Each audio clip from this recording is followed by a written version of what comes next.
heaven, West Virginia.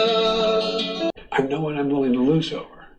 If we walk away from the middle class, if we walk away from trying to unify people, if we start to engage in the same kind of politics that the last 4 years has done, that I'm willing to lose over that. I mean, you're willing to lose your presidency. My presidency. Because you're going to stick with it. That's right, because I'm going to stick with it. There's certain things that are just, like, for example, Afghanistan. Well, I've been against that war in Afghanistan from the very beginning. We're spending $300 million a week in Afghanistan over 20 years. Now, how do you know, everybody says you could have gotten out without anybody being hurt.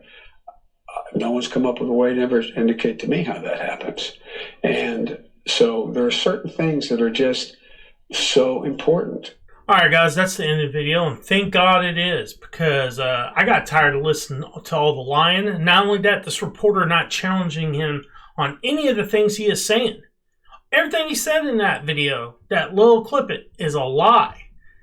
Now, I want to fact check him, especially when it comes to the first thing he said that was a complete lie, that he was against the Afghanistan war at the beginning. As a U.S. Senator from Delaware, he joined his Senate colleagues in a unanimous vote in support of the 2001 resolution that authorized the use of military force against nations organized or persons President George W. Bush determined were behind the terrorist attack of September 11, 2001. I mean, one clue you know he's lying is from 2007 when he was running for president in a Democratic primary against Hillary Clinton, also Barack Obama, and a few others. He didn't win the nomination. You know why? It's because he was for the war in Afghanistan and Iraq, and Obama hammered that against him, Hillary Clinton, and anybody else that was part of the Senate that actually voted for this, because Obama wasn't even part of the Senate at the time. And he knew that this was a weak point for them, especially when it came to Iraq, but he hammered it on Afghanistan as well. That's the reason he wasn't nominated in 2007 and 8. Same with Hillary Clinton. It's obvious that this journalist didn't come in there and done her homework before she talked to him, because anyone that looks at his voting record knows he voted for the Iraq War and the Afghan War. That's the main reason he didn't win to become a nomination for president in 2007 and 8. Now let's go ahead and take a look at the next fact check when it comes to what he said about no one told him how we could get troops out of Afghanistan without getting anyone hurt. In September, Commander of the U.S. Central Command, General Keith McKenzie, and Joint Chiefs of Staff Chairman Mark Milley testified before the Senate Armed Services Committee about Biden's botched Afghan withdrawal. Both McKenzie and Milley confirmed under oath that they recommended against Joe Biden's withdrawal timeline and warned of impending collapse of the Afghan government. Their statement contradicts Joe Biden's previous claims that no one told him at least 2,500 troops should stay in Afghanistan. Now, what makes this look so bad is that he's trying to say no matter what he would have done, people would have died in Afghanistan. Our troops would have died, which is completely untrue.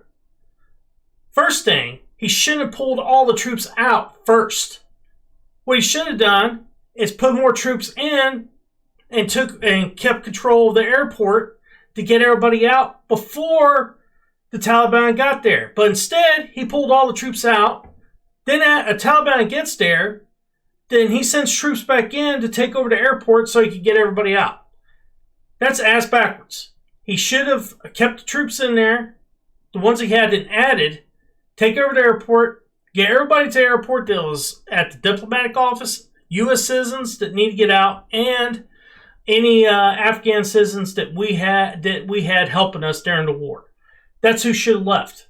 But instead, it was a complete mess. And then this reporter allows him to lie like this about Afghanistan, knowing what happened and all the recent events, including what happened in the chambers of Congress when Milley and McKenzie testified, knowing the truth, but allowed them to go ahead and say it anyway without any kind of pushback against them. It's killing me. Now, at the beginning of this video, he says he doesn't want to be involved in division politics. He wants to unite the country, not divide it. Even though the things he is doing the complete opposite. Number one, calling Trump supporters domestic terrorists, and then sicking the DOJ after mothers going to school boards protesting against the CRT. That's one of the big reasons why his poll numbers are going the way they are. That, Afghanistan, the border, the supply chain, the economy, so on and so forth. It's going to keep going that way until he changes behavior. Until he decides to go with common sense and does things the way they need to be done, such as the Remain in Mexico policy, fix the supply chain, get rid of these COVID mandates, and so on and so forth. But it's not going to happen until he's willing to take responsibility for his actions. And the problem is every time someone asks, are you going to take responsibility for this? Nope, it's Trump's fault. Nope, it's COVID's fault. Nope, it's because you're racist. So on and so forth. If he keeps doing that, he's going to keep on having low poll numbers. And he's not going to win re-election. If he even runs. But guys, that's my opinion. I hope you enjoyed the video. Please hit like and subscribe. It helps the channel grow. Peace.